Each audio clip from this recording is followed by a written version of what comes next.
시청자 여러분 안녕하십니까. 이제 6월 4일 자정을 막 넘겼습니다. 지금부터 저렇게 안보정론 심야 방송을 시작하겠습니다. 비교적 좀 간단하게 여러분께 말씀을 드리겠는데, 우선 이준석 대표가 오늘 우크라이나 방문을 위해서 출발했습니다. 굉장히 매우 이례적인 방문인데요. 의원외교도 아니고, 왜냐하면 이준석 대표가 당 대표지만 국회의원이 아니지 않습니까? 그러다 보니까 그렇다고 정부 차원의 외교는 당연히 아니고요. 그래서 분명하게 대통령실과 그리고 우리 국민의힘에서 얘기하는 거는 당 대표, 그러니까 정당 차원의 방문이다. 왜냐면요, 이 초청자도 바로 우크라이나의 여당에서 추천하는 거예요. 그래서 당대당의 외교 활동을 하는 건데요. 사실상 사회주의 국가에서는요, 이 당대당 외교가 이 국가 차원의 외교, 정부 차원의 외교보다도 훨씬 더 세요. 예를 들어서 북한 노동당하고, 그 다음에 중국의 이 중국 공산당하고 이 당대당 외교 굉장히 세거든요. 자, 그런데 우리 지금 대한민국 아주 특이한 지금 이준석 대표가 이 당대당 외교 차원에서 갑니다. 그런데 아무래도 이제 대통령 메시지를 가져가면 굉장히 좋지 않겠습니까? 그런데 우크라이나 우리 한국의 주재하는 대사는요, 대통령 메시지를 가져간다라고 밝혔지만은 대통령실에서 이 공식 발표는 전혀 대통령 메시지는 없다. 이렇게 밝히고 있어요. 특별한 메시지가 없다라고 하고 있어요. 자, 그래서 또 이 대통령 메시지가 있느냐 없느냐, 이것도 또 이 팩트가 또 이 서로 충돌하는 부분인데, 제가 보기에는요, 당 대표가 가는 매우 이례적인 외교인데, 그리고 우크라이나의 그런 국제관계, 대외적인 관계, 특히 우리는 이제 또 러시아도 신경 써야 되잖아요. 왜냐하면 북한 핵 문제 다루는 데 있어서, 그리고 이 북방 삼각관계가 굉장히 지금 요즘 강화되고 있어요. 그렇기 때문에 지나치게 러시아를 우리가 자극할 필요가 없다 이 말이에요. 그래서 대통령 메시지를 바로 이 당 대표에게 넘겨줘서 전달하게 한다. 이게 알려지면 결국 우리가 지금 이제 한반도 이 비핵화를 추진하고 있는데, 러시아의 협력이 굉장히 중요하지 않습니까? 여기에도 장애가 될 수 있어요. 그리고 또 하나 문제는 우크라이나 정부 차원에서는 우리 정부한테 여러 차례에 걸쳐서 무기 지원을 요청하고 있는데, 마찬가지로 이 무기 지원 그렇게 쉽지가 않습니다. 그러다 보니까 제3국에 우리가 넘겨서 그 나라가 전달해주는 이러한 우회적인 방법도 강구하고 있다. 이런 보도가 나오고 있거든요. 자, 그런 것처럼 현재 우리 한국과 우크라이나의 관계가 굉장히 뭐라 그럴까요? 이 외교적으로 논란의 소지가 있는 부분이 있어요. 그렇기 때문에 제가 보기에는 이런 상황에서 성급하게 대통령의 메시지를 구체적으로 전달하는 것은 좀 부담이 될 수 있다는 측면이 있어서, 저는 대통령실에 없다라고 하는 그런 발표에 더 신뢰를 주고 싶습니다. 자, 그래서 일단은 떠났어요. 오늘 조금 전에 떠났어.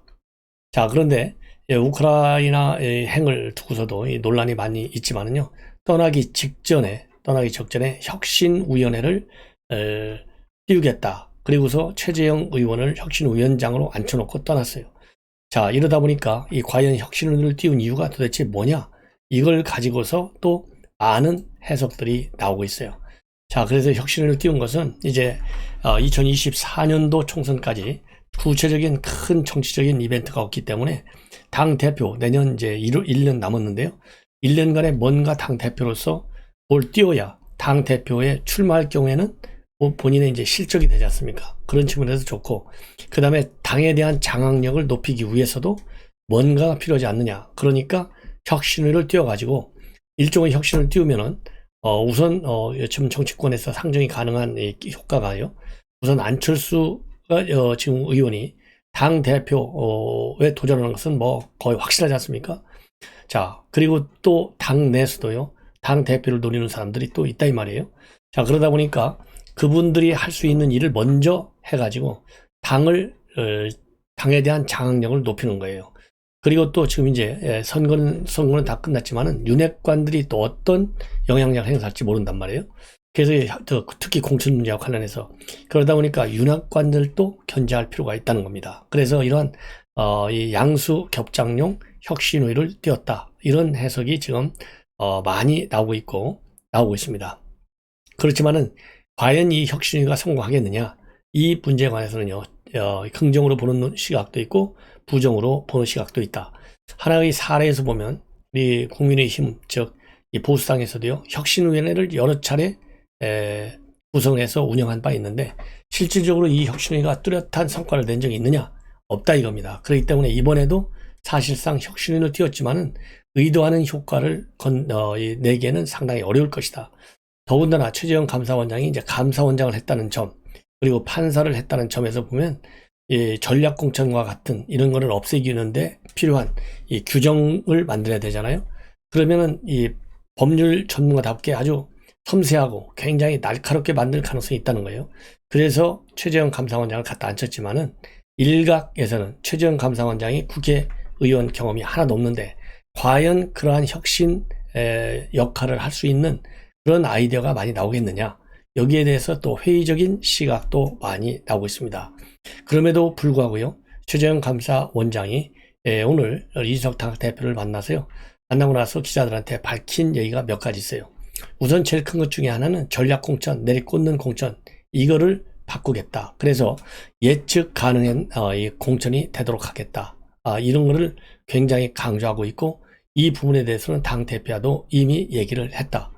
그리고요, 또 공천과 관련해서 지금 우리 국민의힘의 안에 있는 여러 가지 관련 규정들이 많이 있는데 그게 모호한 규정이 굉장히 많고 불분명하기 때문에 해석상 문제가 되는 부분이 있다는 겁니다. 그래서 미리 공천 기준이나 이런 것들을 투명하게 잘 만들어 가지고 어떻게 하면 공천을 받을 수 있고 또 어떻게 하면 배제되겠구나 하는 것을 명확히 하는 작업도 굉장히 중요하다. 이런 입장을 밝혔어요. 그리고 혁신위가 원하는 방향이 사실상 상향식 공천을 말하는 것이냐, 이런 질문과 관련해서는요, 다양한 의견을 수렴하면서 혁신안을 만들어야 하므로 섣부르게 단정적으로 말씀을 드리기는 좀 어렵다.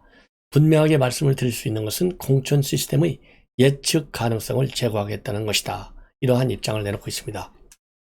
그리고 혁신의 출발 시점에 대해서는요, 가급적 빨리 하려고 하고 다음 주가 됐으면 좋겠고 충분한 준비 없이 바로 출발하기는 어렵다.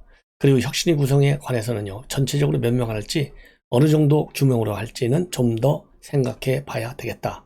그리고 혁신위원 인선 기준과 관련해서는요, 개혁적인 성향, 마인드를 가진 신망 있는 인사를 당 내외에서 모실 것이고 구체적인 것은 또 생각을 하고 아무래도 임명을 당 대표가 할 테니까 당 대표랑도 좀 더 교감하겠다.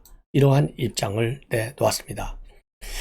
다만요, 이제 문제는 중요한 것은요, 이 혁신안대로 뭐 저도 경험했지만은 아무리 열심히 해도 말이죠, 느닷없이 내리꽂는 공천, 이거 그때 심사위원장이 누구냐, 공천심사위원장, 그때 당 대표가 어떤 생각을 갖고 있느냐, 이것이 더 중요하지 않을까.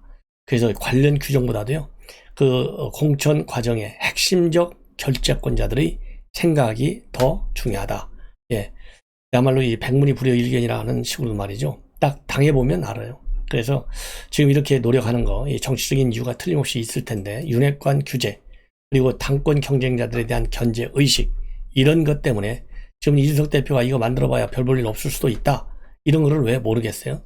그럼에도 불구하고 만드는 이유는 본인의 어떤 정치적인 입지를 제거하고, 특히 지금 이제 선거까지 끝나고 나니까 지금 제일 중요한 게 뭡니까? 본인의 성상납 의혹과 관련된 징계위 결정 내용이 되지 않겠습니까? 징계위의 이제 심리, 여기에도 영향을 주려는 의도가 아니겠느냐, 이런 해석까지도 나오고 있습니다.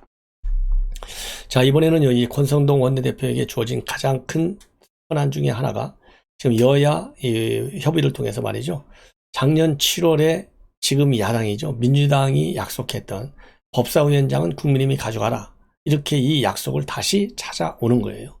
선거에서 지금 졌음에도 불구하고 말이죠, 지금 민주당에서는 자기네가 의장도 먹고 법사위원장도 챙기겠다, 이 작전으로 나오고 있거든요. 그러니까 작년 7월에 법사위원장 자리는 국민의힘에 넘겨주겠다라고 한 약속을 파기한 거예요. 자, 본래는 관행이 어떻게 되어 있느냐, 어느 한 정당이 국회의장 자리를 가져가면 다른 한 정당은 법사위원장 자리를 가져가는 것이 통상의 예라고 합니다.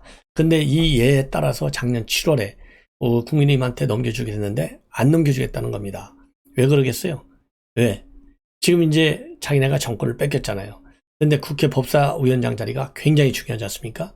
법사위원장 자리를 만약에 넘겨주면 이 중요한 국회 어젠다를 끌고 가는 데 있어서 이 칼자루, 방망이를 국민의힘이 가지고 있기 때문에 국회 운영의 주도권을 뺏길 수 있다. 이래서 끝까지 이거는 자기네가 전반기 국회와 마찬가지로 가져가겠다. 이런 지금 작전을 가지고 있어요. 그런데 지금 이제 지방선거에서 워낙 대표하다 보니까 가져가기도 그렇고 넘겨주기도 그렇고 지금 진퇴양난에 빠져 있다. 이것이 지금 언론이 보는 이 종합적인 평가입니다. 그래서 이 권선동 원내대표와 형은 오늘 뭐라고 그럴까요? 이 페북에 입장을 내놨어요. 법사위원장 자리 내놔. 이렇게 본격적으로 압박을 하고 나섰습니다. 그래서요, 민주당의 오만을 가장 극명하게 보여주는 것이 법사위 장악을 통한 입법 폭주인데, 민주당이 진정으로 혁신을 하고 싶다면 그동안 오만하게 휘둘러왔던 법사위부터 내려놔라. 민주당이 손으로는 법사위를 붙잡고 입으로만 혁신을 외친다? 그러면 표리부동의 형태고 이거야말로 겉과 속이 다른 수박정당이라는 자기 고백이다. 이러한 비판문을 내놓고 있습니다. 자, 그럼에도 불구하고요, 민주당은 계속해서 국회의장단부터 선출하자. 그래서 지금 양측이 대립되는 바람에 원구성 협상 자체가 지금 자체가 지금 물 건너가 있는 상황입니다. 그래서 국회는요, 개점 휴업 상태에 있습니다. 자, 이제 말이죠. 뻔한 이제 중요한 것 중에 하나가요. 바로 지금 이제 여당에서는 이재명 우리 검찰에서는 지금 대장동 비리 의혹을 파헤치기 위해서 우선 김호수, 이정수 이런 사람들 소환해서 조사하겠다는 거 아니겠습니까? 그리고 이번에 이재명이가 출마한 것도 바로 뭡니까? 방탄조끼를 입으려고 한 거 아니겠어요? 그런데 지금 이번에 대선 패배에 의해서 지방선거에서 완전 패배했지 않습니까? 그러다 보니까 그러면서 지금 민주당도 뭔가 달라져야 된다. 이런 지금의 분위기에 압박을 받고 있어요. 그래서 지금 TV조사에서 보도하는 걸 보면 이재명 지키기 방탄국회 하지 않겠다. 이렇게 민주당 내부에서 선을 긋는 분위기가 지금 있다고 합니다. 그래서 만약에 이재명을 지키기 위해서 방탄조끼를 채워주면 결국은 2년 뒤에는 총선도 패배한다. 방탄국회로 민주당이 망해야 되는 길로 갈 수는 없는 것 아니냐. 이렇게 지금 이런 분위기들이 있다고 그래요. 그래서 지금 이제 이재명 이 방탄조끼 포기할 경우는요, 그야말로 대대적인 대장동 사태, 백현동 비리 의혹에 대한 수사가 제대로 이제 나타나지 않느냐, 제대로 수사가 이루어지지 않겠느냐, 이런 일만의 기대를 할 수 있는 것 같습니다. 그 다음에요, 오늘 이제 조국과 관련된 재판이 열렸어요. 서울중앙지법 형사 21-1부에서 열렸는데, 이 자리에서요, 조국 장관, 이 검찰이 주장하고 있는 이 공소사실 전면 부인하는 입장으로 나왔습니다. 참고적으로요, 지금 조국은 지금 공범으로 돼 있지 않습니까? 그런데 부인은 이미 15가지 형의 중에서요, 입시비리 펀드 비리 등등 증거인멸 15가지 혐의 중에서 12가지 혐의에 대해서 대법원에서조차도 전부 유죄 확정을 받아서 지금 4년 징역을 살고 있는 상황이에요. 근데 이제 조국은 아직 1심이 끝나지도 않았어요. 그래서 이 공소사실 이런 검찰 주장한 거 전부 다 부인을 했습니다. 특히 인턴 문제 이런 거 다 부인했고요. 그 다음에 동양대 표창장 이거는 가족이라고 그래서 정경심이가 부인하고 그래서 남편인 조국이 안다? 아니다 이겁니다. 동양제 표창장과 관련된 부분은 전혀 아는 바 없다. 전면 이것도 부인하고 있어요. 예, 전면. 자, 그래서 지금 이제 오늘 이렇게 재판했고요. 특히 동양대 PC 증거 능력과 관련해서 대법원에서는 증거 능력이 있다 이렇게 했는데요. 증거 능력이 없다 이렇게 강력히 또 부인을 하고 있습니다. 자, 그래서 이 조국 재판 제가 보기에는요, 이러한 이렇게 부인 일변도 결국은 죄질이 나쁘다, 전혀 반성감이 없다, 이러한 판결을 내리는 걸 여러분들 종종 보셨잖아요. 그래서 조국이 이렇게 끝까지 전부 다 부인하는 걸 보면 이거 이번 1심 재판에서 끝나면 말이죠, 법정 구속으로 가야 된다, 저는 그렇게 봅니다. 예. 자, 그리고요, 이제 지금 민주당이 또 긴장하는 요인들 중에 하나는 호남 텃밭이 지금 달라지고 있다. 여기에 대해서 지금 민주당이 아주 전전긍긍하고 있다, 이런 보도가 나오고 있어요. 물론 겉으로 보면은 광역단체장 3곳도 다 차지했고 기초단체장도 41군데 중에서 31곳을 이겼기 때문에 겉으로 보면은 과거 선거나 거의 비슷하다, 놀랄 거 없다, 뭐 부담될 게 없다, 이렇게 생각이 되지만은 서너 가지 측면에서 굉장히 지금 부담 요인이 되고 있다라는 이 보도가 나오고 있어요. 그 중에 하나가 바로 뭐냐? 그 중에 하나가 우선 국민의힘 득표율이 눈에 띄게 올랐다는 거예요. 그래서 국민의힘 광역단체장 후보들이 모두가 다 15%를 넘겼어요. 주기한 광주시장 후보는 15.9%, 조배숙 전북지사 후보 17.88%, 이정현 전남지사 후보 18.81%. 예. 그래서 이거 과거에는요, 아예 후보도 못 내는데 어마어마한 이게 변화라는 거예요. 그래서 이제 국민의힘 후보들도요, 15%가 넘으면 전액 보전 받을 수 있거든요. 그러니까 이게 얼마나 다행입니까? 그래서 지금 이제 김철근 당대표 정무실장은 이제 호남에서도 많은 분이 국민의힘 이름으로 민주당과 당당히 경쟁하고 선출직 공직 문을 두드릴 수 있는 여건과 토대가 마련됐다. 이렇게 보고 있고, 그러다 보니까 민주당으로서는 위기를 느끼지 않을 수 없는 상황이 됐다는 겁니다. 그리고 또 더 중요한 것은요, 국민의힘 득표율이 지난 3월 대선 때보다도 훨씬 더 올랐다는 겁니다. 당 득표율이. 그래서 지난 대선 때 당 득표를 보면 광주에서는 12.72%, 전북은 14.42%, 전남이 11.44%인데요. 단순 비교하면 3개월 만에 광주와 전북에서 3%씩, 그리고 전남에서는 무려 7%나 올랐다는 거예요. 그래서 대선하고 지방선거를 단순하게 평면적으로 비교할 수는 없지만 국민의힘 지지도가 굉장히 큰 것, 이것만은 분명한 것 같다는 겁니다. 그러니 민주당이 놀라지 않을 수 없다는 것이죠. 그 다음에요, 정당 득표 측면에서도 민주당에 이어서 국민의힘이 2등을 하고 있어요. 그래서 보니까 광주시의회에서 총 23석인데 비례 1석을 확보한 거예요. 그래서 이 국민의힘 정당이 말이죠, 광주시의회 의원을 배출한 것은 95년 제1회 지방선거 이후에 무려 27년 만에 처음입니다. 전북도의회에서도 총 40석 중에 비례 1석을 받아냈고요.